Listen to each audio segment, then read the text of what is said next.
तीर्थ नगरी पुष्कर में मुख्यमंत्री भजनलाल शर्मा का दौरा, विकास और जल संरक्षण को लेकर की बड़ी घोषणाएं।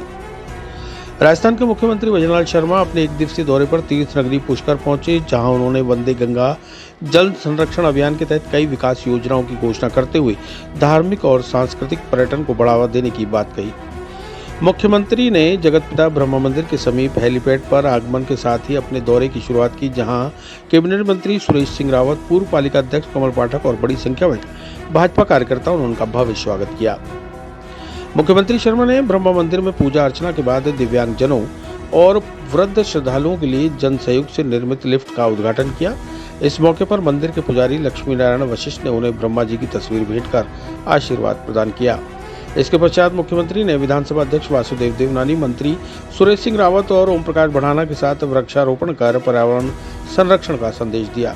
मुख्यमंत्री ने जल संरक्षण और जन सहयोग को अभियान की आत्मा बताते हुए कहा कि जल है तो कल है, बिना जन भागीदारी कोई भी अभियान सफल नहीं हो सकता। उन्होंने पुष्कर के भौगोलिक महत्व पर प्रकाश डालते हुए बताया कि यही वह स्थान है जहां लूनी नदी का उद्गम होता है, जो अरब सागर तक जाती है। उन्होंने पुष्कर वासियों को सौभाग्यशाली बताया और तीर्थ गुरु पुष्कर के समग्र विकास का संकल्प दोहराया।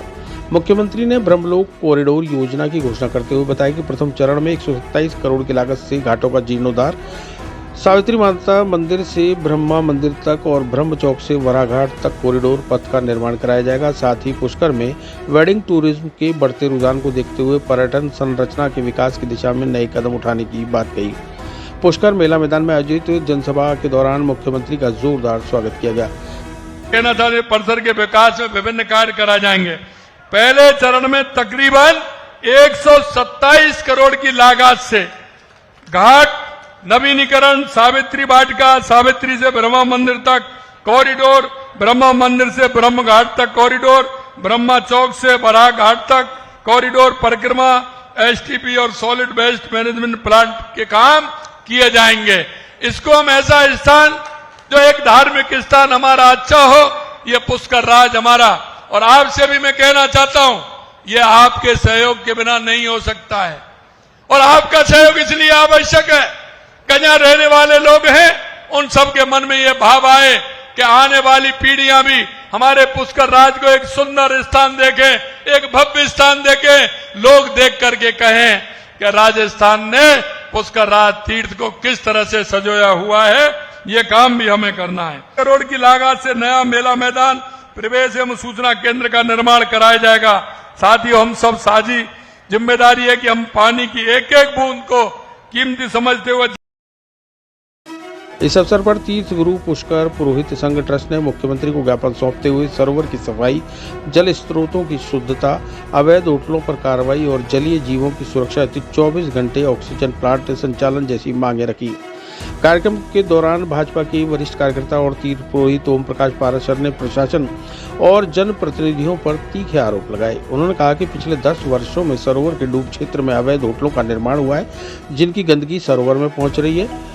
उन्होंने कैबिनेट मंत्री और स्थानीय विधायक सुरेश रावत पर आरोप लगाते हुए मांग की है कि 100 करोड़ से अधिक का घोटाला है, जिसकी जांच ईडी और सीबीआई से कराई जाए।